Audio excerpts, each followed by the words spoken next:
Question 38 कौन सा है?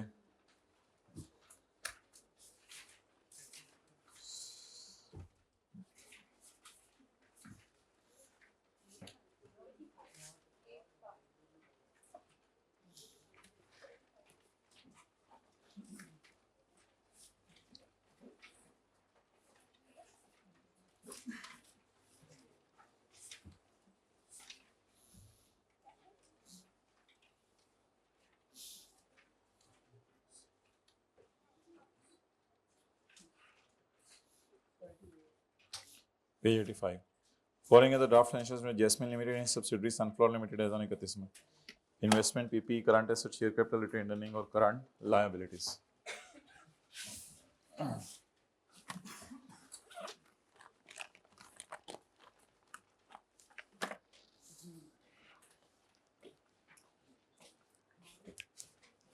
एक वर्किंग होती थी, वर्किंग वन, उसका नाम होता था एडजस्टमेंट। इसके अंदर इन्वेस्टमेंट्स आती थी कितनी? 60। पापा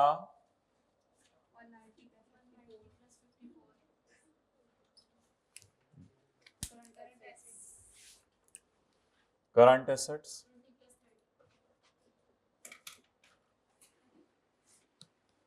शेयर कैपिटल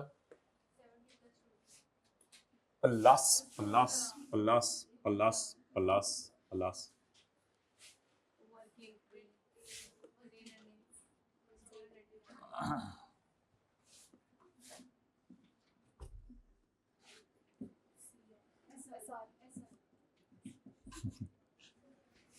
हाथ मारे ही चल रहे हैं।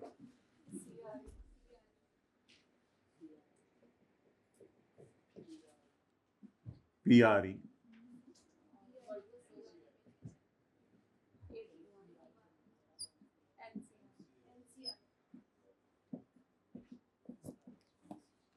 जी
ठीक है जी, आधा मिनट लगाएं अगर किसी ने नोट करना है यहाँ तक तो फिर हम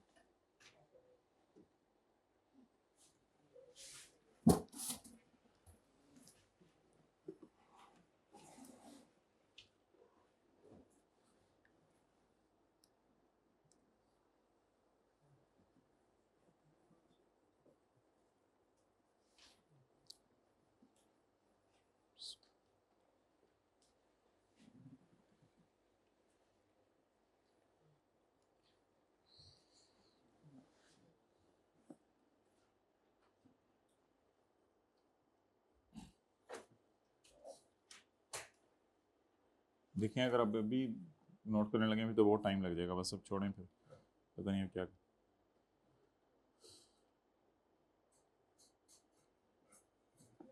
चलें आधा मिनट और ले लें।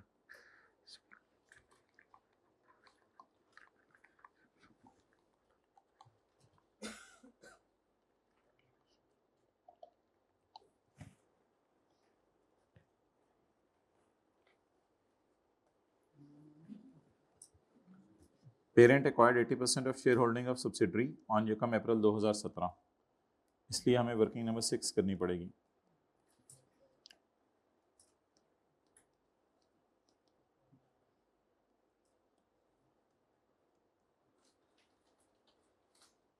एसआरई क्लोजिंग कितनी है?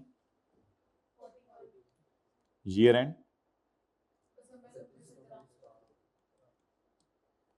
41, ये बैलेंस शीट से आ रही है। SL showed a profit of 30, तो ओपनिंग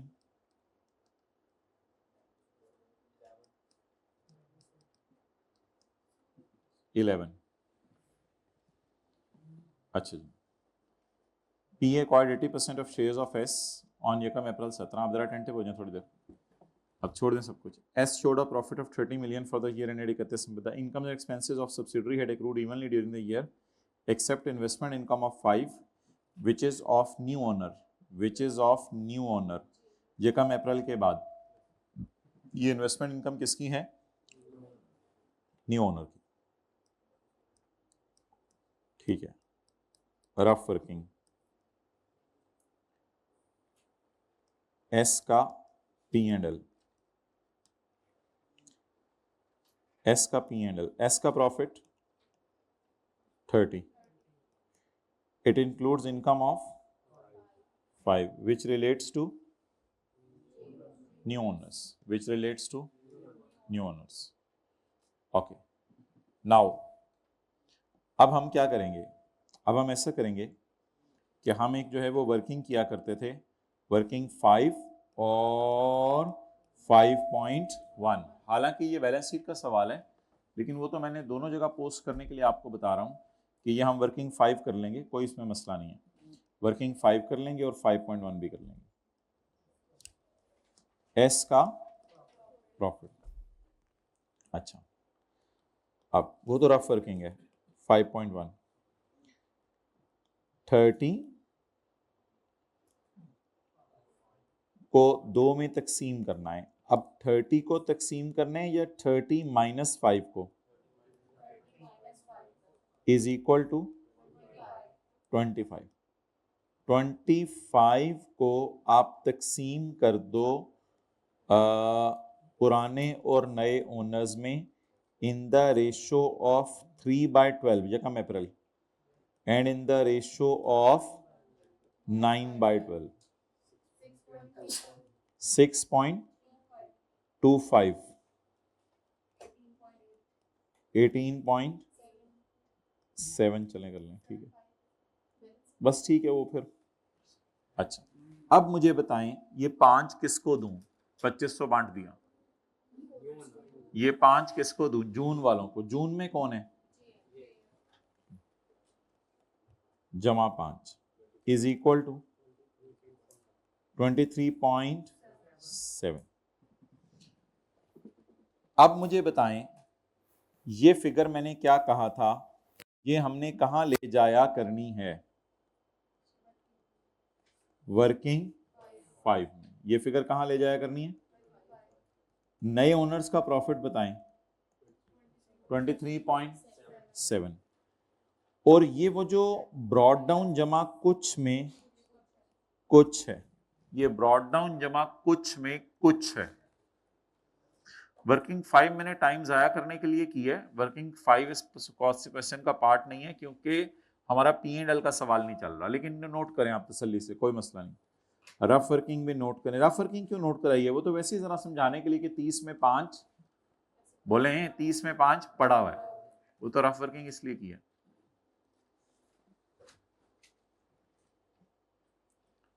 अच्छा जो हजरात लेट आए हैं इधर देखें, बाकी भी देखें सर, 1 मिनट देख लें बस। एस का प्रॉफिट कितने? 30। एस का प्रॉफिट कितने? 30 में 5 पड़ा है जो जून वालों का है। जून से मुराद क्या है? नए। इधर आए आप, 30 से शुरू करें, 30 में से 5 माइनस करके 25 बांट दें पुरानों को और नयों को, और 5 दे दें नयों को। ये चला जाएगा वर्किंग 5 में और ये चला जाएगा ब्रॉड डाउन जमा कुछ में कुछ, यानी ये 3 महीने पुरानों का है और ये 9 महीने नयों का है।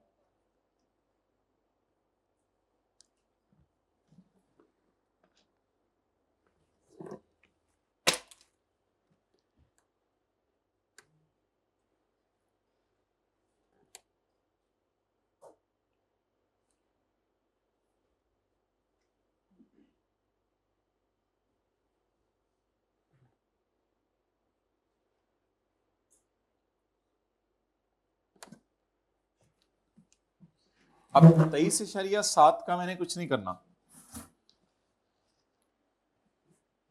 मुझे जरा 1 मिनट के लिए सोच के बताएं कि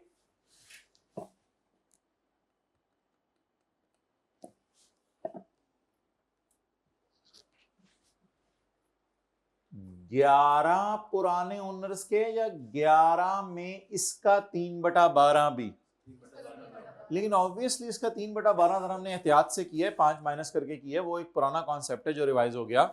मुझे बताएं, हम करते होते थे 11 उधर ले जाते थे, प्री इस तरह निकालते थे, किसी को याद है प्री इस तरह निकालते थे, ये क्लोजिंग होती थी, क्लोजिंग में से प्री माइनस करते थे, ब्रॉड डाउन जमा कुछ, तो ब्रॉड डाउन और इसका 3/12 जरा एहतियात से किया, इसका 3/12 एहतियात से किया, तो ये P&L के सवाल में दोनों फिगर्स जाएंगी, ये वाली फिगर यानी ये वाली फिगर P&L के सवाल के लिए निकाली है, बैलेंस शीट के सवाल के लिए ये फिगर निकाली है, लेकिन 6.3 काफी नहीं है, इसमें 11 लें।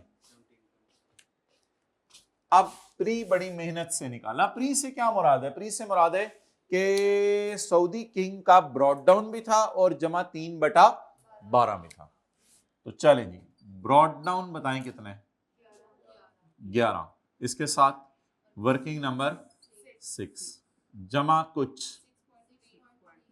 6.3, वर्किंग नंबर 5.1, 17.3, इसके साथ ही इधर भी कर दें 17.3।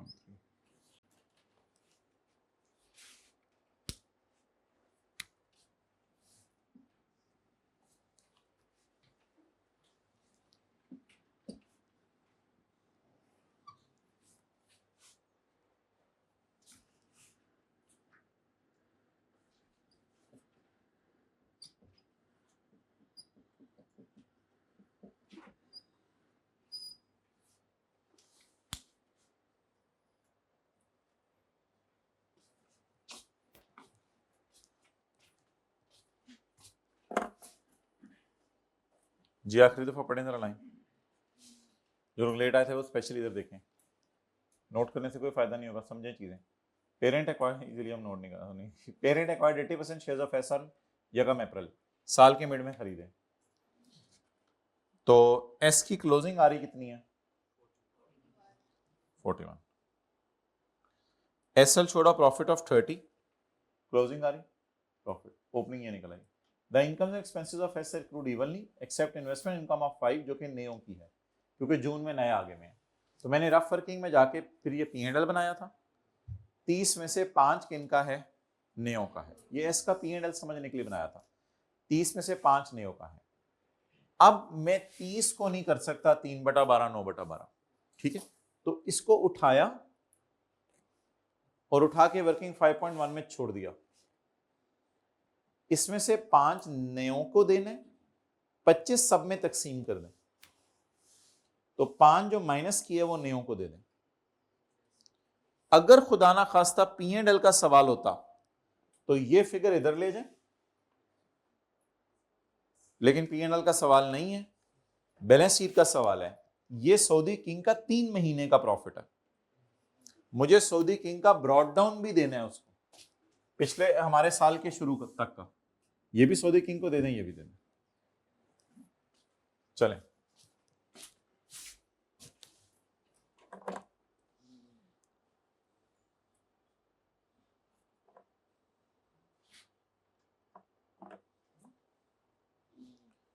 चलें जी, वर्किंग नंबर 8,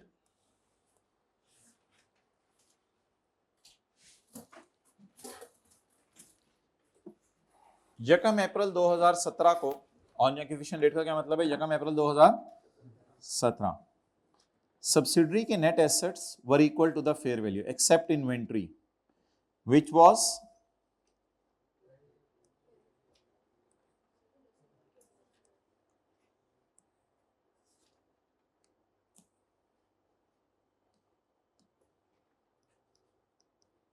तो ये हमने कुछ मिलती जुलती एडजस्टमेंट्स को एक सवाल में इकट्ठा कर लिया।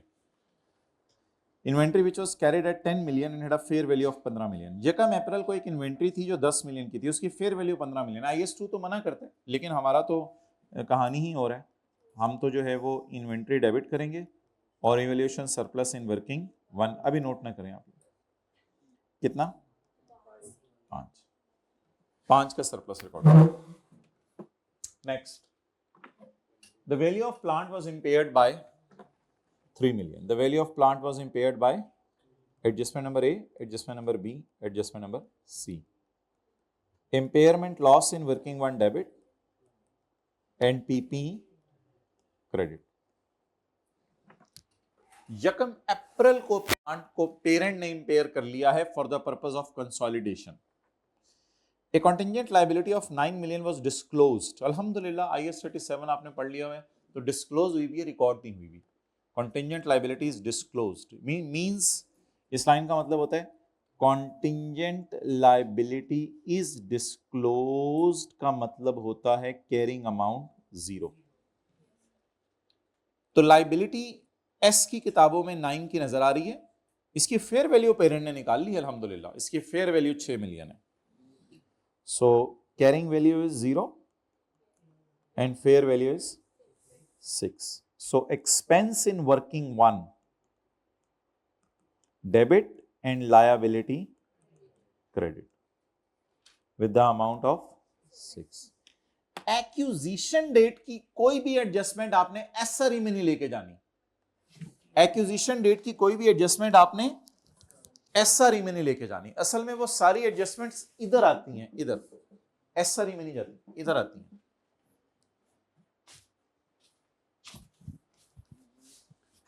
अब वर्किंग में आप लोग एक एक लाइन खाली छोड़ेंगे यहां पे, इसके सामने जो काम हमने कर लिया हुआ है, अगर वो सब्सिडरी भी बाद में कर ले तो वो सब्सिडरी वाले को उल्टाएंगे जितना उसने किया है, जितना उसने किया है। तो इसके लिए मैं जगह छोड़ रहा हूं। पहले ये इजी मार्क्स पेपर में ले लिया करेंगे हम, जिसमें इंशाल्लाह ना हींग लगे ना फटकड़ी। ये इजी मार्क्स मुझे ले लेने दें, फिर मैं आपको नोट करने का टाइम देता हूं। इन्वेंट्री डेबिट कराएं 5 से, इन्वेंट्री डेबिट। इंटरेस्ट बाद में कीजिएगा, पोस्टिंग करें जरा। इन्वेंट्री डेबिट 5 से 5। सब्सिडरी की इक्विटी में आपने जान पैदा कर दी। Impairment loss debit in working 1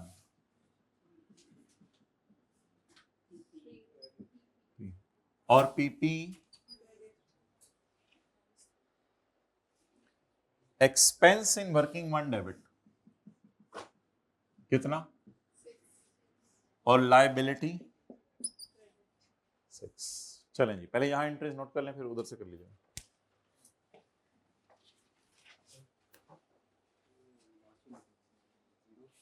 जी मैं बता देता हूं, इसके साथ आप लिख लो पास पेपर का क्वेश्चन 1 IAS 28 का, उसमें भी यही एडजस्टमेंट थी।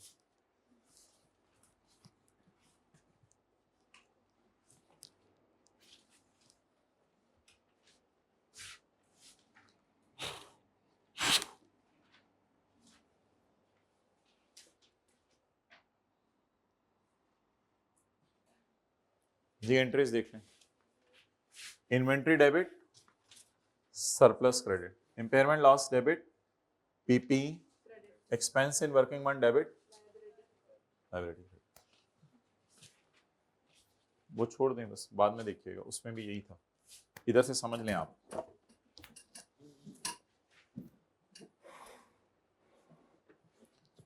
जी कॉन्टिंजेंट लायबिलिटी के बारे में IAS 37 ने क्या बताया था? अगर सब्सिडरी के खिलाफ कोर्ट में केस हो जाए और सब्सिडरी के लॉयर का ख्याल है कि केस हारने का चांस कम है, तो इट इज प्रोबेबल या पॉसिबल? तो पॉसिबल। ऑन एक्विजिशन डेट एक कॉन्टिंजेंट लायबिलिटी डिस्क्लोज हुई भी है या रिकॉर्ड हुई भी है? डिस्क्लोज हुई भी है एसएल की किताबों में, जिसको पेरेंट कह रहा है कि मुझे तो लगता है 6 मिलियन देने पड़ेंगे, सब्सिडरी कह रही है मेरे ख्याल से देने नहीं पड़ेंगे, इसलिए मैंने डिस्क्लोज किया हुआ है सिर्फ। तो मुझे बता दें, जो चीज डिस्क्लोज हुई होती है उसकी जर्नल एंट्री क्या हुई होती है? Contingent liability of 9 is just is not recorded system। तो ये नहीं कहेंगे 9 और 6 को कंपेयर करें, ये तो धोखा है एडजस्टमेंट में, 9 और 6 को कंपेयर नहीं करना होता। इससे एक मिलती जुलती एडजस्टमेंट और आती है, वो IAS 38 में आती है। वो ये आती है कि the expenses incurred on internal development of 180 million which is expensed because recording criteria is not met, so 180 million is expensed, however parent is saying that fair value is 200। अब बच्चे गलती से 180 और 200 को वर्सेस कर रहे होते हैं, हालांकि सवाल में लिखा होता है the subsidiary has not recorded it in its books because it is बुरी development, so it is not a liability in subsidiary books, it is just disclosed या रिकॉर्डेड। अच्छा, अब मसला क्या होगा, ये कोई एरर नहीं है। आप जो सब्सिडरी करने लगे हैं, जो फुल स्टॉप के आगे चीजें सब्सिडरी करने लगी है ना, ये कोई एरर नहीं है कि सब्सिडरी ने कोई एरर कर दिया है। सब्सिडरी ने बाद में स्टॉक को प्रॉफिट पे बेचना है अपनी किताबों में, क्योंकि उसने तो रीवैल्यू नहीं किया हुआ सेपरेट किताबों में। सब्सिडरी बाद में स्टॉक को बेचेगी, वो एरर नहीं करेगी। सब्सिडरी बाद में खुद सोचेगी कि मैं इंपेयरमेंट लॉस अपनी किताबों में रिकॉर्ड कर लूं। पेरेंट, तूने कंसोलिडेशन पर्पस से रिकॉर्ड किया, वो तेरी मर्जी, मुझे भी लग रहा है सेपरेट फाइनेंशियल स्टेटमेंट में इंपेयरमेंट रिकॉर्ड करूं। बाद में सब्सिडरी का लॉयर कहेगा केस हारने का चांस है, 9 महीने गुजर गए, अब तो 9 महीने बीच में गुजर गए, तो पेरेंट उसको ख्याल आएगा लॉयर को कि यार केस हारने का चांस बढ़ रहा है, तो आप ऐसा करो कि आप जो है वो यहाँ पर जो है वो लॉस रिकॉर्ड करो। अब ये सब्सिडरी अपनी किताबों में कोई गलती नहीं कर रही होगी, लेकिन हम कुछ और एंगल से सोचेंगे। हम कहेंगे कि हमने भी तो ये काम कर दिया है ना, अब तुमने भी अगर अपनी किताबों में रिकॉर्ड कर लिया है तो तुम रिवर्स करो। अब सब्सिडरी को हम रिवर्सल्स पे डालने लगे हैं। सब्सिडरी कहती है कि 20% स्टॉक 9 महीने बाद मेरे पास 20% स्टॉक पड़ा हुआ है। इसका मतलब है पोस्ट पीरियड में, पोस्ट वाली चीजें जाती हैं, प्री वाली चीजें नहीं जाती, पोस्ट वाली चीजें जाती हैं वर्किंग टू में। सब्सिडरी कहती है पोस्ट पीरियड में मैंने 80% सोल्ड कर दिया है। ये बड़ा बड़ा करके लिखें, 9 मंथ्स में मैंने 80% सोल्ड कर दिया। इस पे हमें एतराज है। उसने क्या कर लिया होगा वैसे 80% सोल्ड करके? उसका प्रॉफिट रिकॉर्ड कर लिया होगा, वो प्रॉफिट उल्टाएं। अब एंट्री करवाएं, 80% sold in 9 months means subsidiary has also recorded profit of 80%. So 80% profit needs to be reversed in subsidiary. Profit उल्टाने की एंट्री बताएं। प्रॉफिट उल्टाने की एंट्री, SRE डेबिट, इन्वेंट्री, लेकिन अगर P&L का सवाल आ जाए तो कॉस्ट ऑफ सेल। प्रॉफिट उल्टाने का तरीका होता है कॉस्ट ऑफ सेल बढ़ा दें। जी बोलें, 80%, 5 इंटू कितना? बोलें जो काम, इस सवाल का इस एडजस्टमेंट का नाम लिखे ना, जो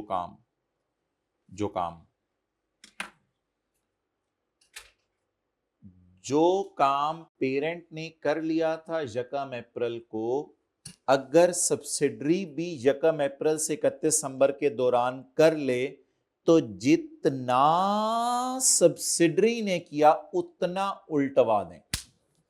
सब्सिडरी ने कितना किया है, सारा प्रॉफिट बुक कर लिया या 80%? यहां अनसोल्ड से नहीं खेलना, यहां सोल्ड से खेलना। नेक्स्ट जी, आगे चलें। प्रॉफिट उल्टाने की एंट्री बता दें जरा। SRE डेबिट प्रॉफिट, और ये दूसरा इन्वेंट्री पे हिट होगा। जो काम पेरेंट ने यकम अप्रैल को कर लिया था वो काम सब्सिडरी ने भी 2 अप्रैल को कर लिया, तो डबल इंपेयर हो गया प्लांट। फिर आप बताएं पेरेंट वाला उल्टाएं या सब्सिडरी को कहीं उल्टा दे? ये 2 अप्रैल का मतलब है ये वर्किंग 1 में चीज नहीं जाएगी, ये एक्विजिशन डेट के बाद वाली है 2 अप्रैल। आप बता दें जो काम पेरेंट कर चुका था यकम अप्रैल को ऑन एक्विजिशन, आगे तो फुल स्टॉप लगा हुआ है, ये एक्विजिशन डेट के बाद है, ये एक्विजिशन डेट के, जो काम पेरेंट यकम अप्रैल को रिकॉर्ड कर चुका था उसे सब्सिडरी ने भी 2 अप्रैल को रिकॉर्ड कर लिया, प्लांट डबल इंपेयर हो गया। इसकी इंपेयरमेंट सब्सिडरी की किताबों में उल्टाएं। इंपेयरमेंट उल्टाने की एंट्री को सोचें बैलेंस शीट के एंगल से। इंपेयरमेंट उल्टाने की, इंपेयरमेंट का क्रेडिट, इंपेयरमेंट क्रेडिट यानी खुशी, और पीपी डेबिट। इसको एडमिन एक्सपेंसेस में ले जाइएगा, अदर एक्सपेंसेस में ले जाइएगा, कहीं भी P&L के सवाल में भूलिएगा ना इसे। कितने से? 3 से।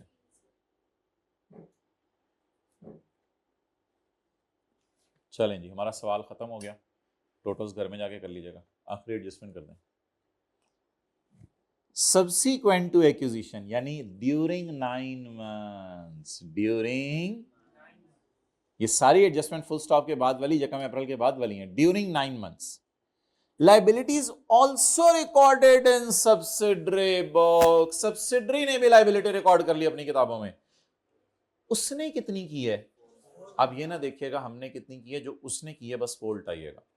मैंने हर एक में कहा जो वो कर रहा है वो करे, आप ये ना देखिए पास में क्या हो चुका है, बस जो वो कर रहे हैं वो उल्टा दें। उसने कितनी रिकॉर्ड कर ली लाइबिलिटी?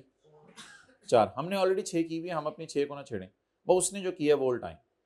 मेरे ख्याल से अब उसने रिकॉर्ड कर लिया, अब उसकी किताबों में कॉन्टिंजेंट नहीं रही, ओए रिकॉर्ड कर ली है। तो आप बता दें जो रिकॉर्ड मैं कर चुका हूं वो भी रिकॉर्ड कर ले। अब लाइबिलिटी बेसिकली 10 पे पड़ी हुई है, 6 पे मैंने रिकॉर्ड कर ली, 4 पे उसने। लेकिन इस तरह नहीं सोचना, और फुल स्टॉप के बाद वाली फिगर उल्टा दें। कोई बंदा बताए लाइबिलिटी रिकॉर्ड कर ली हुई है, रिकॉर्ड कर ली, सेल रिकॉर्ड कर ली हुई है, उल्टाओ। लाइबिलिटी रिकॉर्ड कर ली हुई है, उल्टाओ। इंपेयरमेंट लॉस रिकॉर्ड कर लिया हुआ है, उल्टाओ। बार बार सुने, इंपेयरमेंट लॉस रिकॉर्ड कर लिया हुआ है, उल्टाओ। लाइबिलिटी रिकॉर्ड कर ली हुई है, उल्टाओ। सेल रिकॉर्ड कर ली हुई है, उल्टाओ जी। सोचें जरा, लाइबिलिटी उल्टाने की entry, liability debit, expense credit, खुशी खुशी, ये लाइबिलिटी एडमिन में डाल दें, एडमिन में डाल दें। लेकिन हम तो किसका सवाल कर रहे हैं?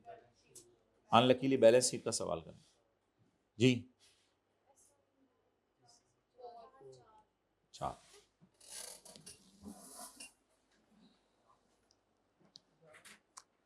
पोस्ट कर दें इसको। नहीं, मेरे भाई ऐसे नहीं जाना, वर्किंग 5 करवा के जाएंगे हम। वर्किंग 5 और P&L का फेस बनाएंगे इन 3 एडजस्टमेंट्स का, फिर बस छुट्टी। चलें, इसको फिलहाल बैलेंस शीट का सवाल क्लोज करवा दें। बताएं क्या करें? एंट्रीज करें, बस एंट्रीज। ये सारी एडजस्टमेंट्स एसआरई में क्यों गई हैं? In 9 months on 2 April subsequent to acquisition, ये सारी पोस्ट वाली हैं, प्री वाली कोई नहीं है, इसीलिए फुल स्टॉप लगा हुआ था, उसके बाद है। एंट्रीज करवा दें, वो तो कोई कमाल नहीं, एंट्रीज समझना कमाल था। प्रॉफिट उल्टाएं, सोचें प्रॉफिट उल्टाने की एंट्री, एसआरई डेबिट, इन्वेंट्री कितने से? जो इंपेयरमेंट लॉस हम रिकॉर्ड कर चुके थे 1 अप्रैल को, उसने भी 2 अप्रैल को रिकॉर्ड कर लिया। उसके वाला उल्टवाएं, लॉस उल्टवाएं, इंपेयरमेंट लॉस उल्टवाएं, पीपी नहीं, क्रेडिट तो लॉस रिकॉर्ड करने पे होती है ना, पीपी डेबिट, तो इंपेयरमेंट लॉस क्रेडिट। जी बोले, पीपी डेबिट कितने से? Impairment loss free, reverse impairment loss. तो समझने के लिए असल तो पीपी आना चाहिए जहां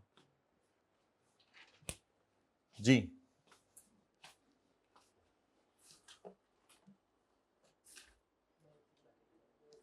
लाइबिलिटी उल्टाएं, लाइबिलिटी उल्टाएं,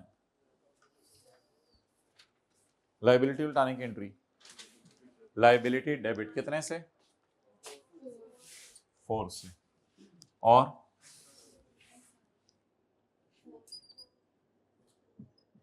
रिवर्स करें लाइबिलिटी। क्लोज कर लें, बस टोटल्स खुद ही कर लीजिएगा, ये बैलेंस शीट का सवाल खत्म हो गया। तो चलें, कम से कम ये हुआ कि तीनों एडजस्टमेंट जरा इकट्ठी आ गई है ना, तो वो जरा फायदा हो गया, तीनों एडजस्टमेंट्स इकट्ठी आ गई हैं।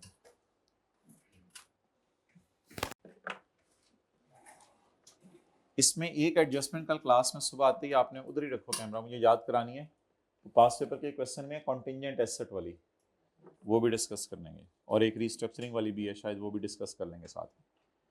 तो इसी की कंटिन्यूएशन में कल इंशाल्लाह डिस्कशन कर लेंगे।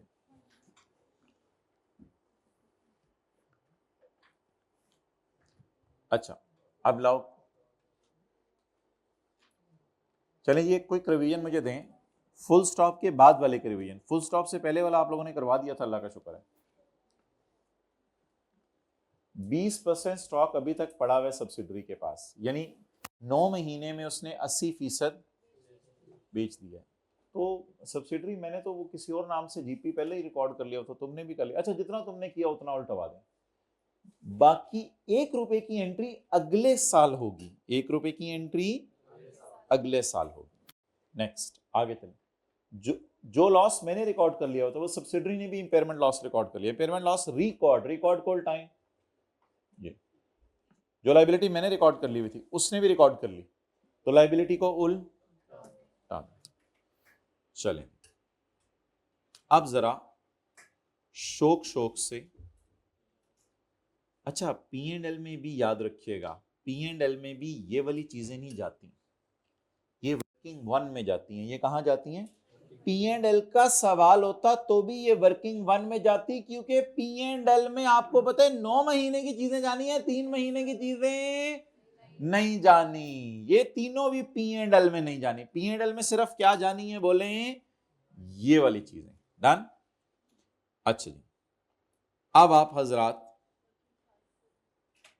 मुझे एक तो consolidated statement of comprehensive income में sales, cost of sales, GP, admin expenses, ठीक है, ये करके मुझे आप वर्किंग 5 साथ साथ बनवा दें। वो मैंने बनवा दी हुई आपको, उसमें प्रॉफिट कितना आ रहा था? 23.7। इसका नाम था एस प्रॉफिट। बिस्मिल्लाहिर्रहमानिर्रहीम। खर्चे बढ़ा दें, बोलें।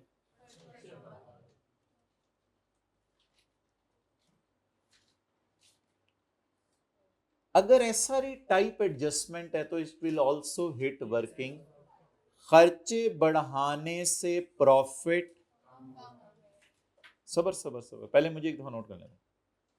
इंपेयरमेंट कम कर दें, इंपेयरमेंट, वैसे तो एंट्री से भी पता चले ना -3।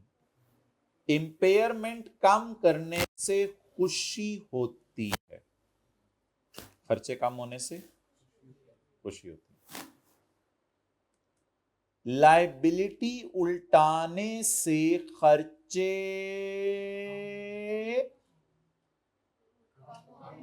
कम होते हैं। वैसे भी एडमिन क्रेडिट हो रहा था ना, लायबिलिटी उल्टाने से खर्चे कम होते हैं, इससे भी खुशी होती है। डन। तो ये इंपेयरमेंट, ये कॉस्ट ऑफ सेल वाला, और ये लाया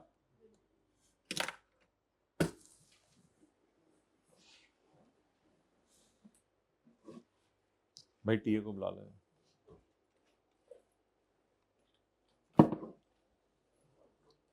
एक छोटी सी चीज आप लोगों ने, मैं सवाल लेता हूं, एक छोटी सी चीज आप लोगों ने मुझे बतानी है, फिर मैं जो है वो क्लास खत्म कर रहा हूं। एक छोटी सी चीज बतानी है, अगर याद है तो।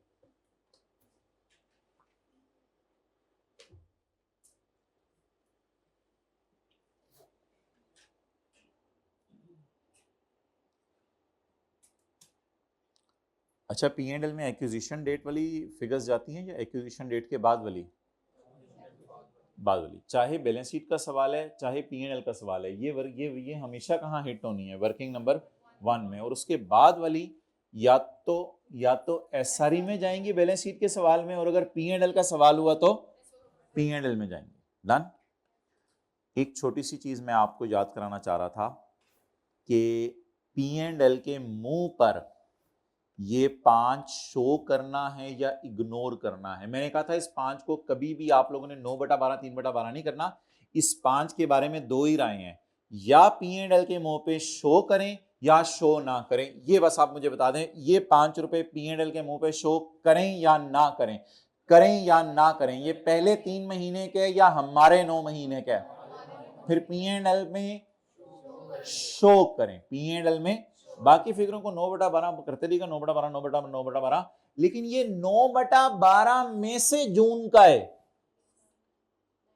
ये अप्रैल मई जून जुलाई अगस्त सितंबर अक्टूबर, अप्रैल मई जून वालों का है ना, तो अप्रैल मई जून तो 9 महीने वालों में से किसी का है।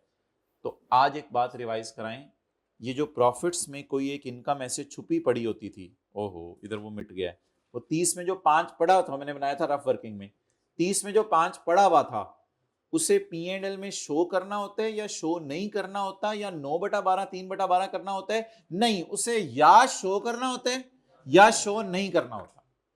हमारे सवाल में बता दें, अगर नेओं के तो शो कर देंगे, नहीं है तो फिर नहीं शो करेंगे। कितनों के? नेओं के। तो इसको शो कर दें फिर। अदर इनकम में कितनी है? 5। ये 5 कहां से उठाइए? एडजस्टमेंट नंबर 1 से। 1 से कहीं जाके 5 ढूंढ ना रहे हो ना आप, एडजस्टमेंट 1 से। बाकी कोई ये ना पूछे इस प्रॉफिट में, वो जो वर्किंग 5.1 इस प्रॉफिट में वो निकल गया, खुद ही हो गया, अल्लाह का शुक्र है। जी भाई आप सवाल पूछ लें। निकल गया दिन से, चलो ठीक है, रिवाइज करना जाके।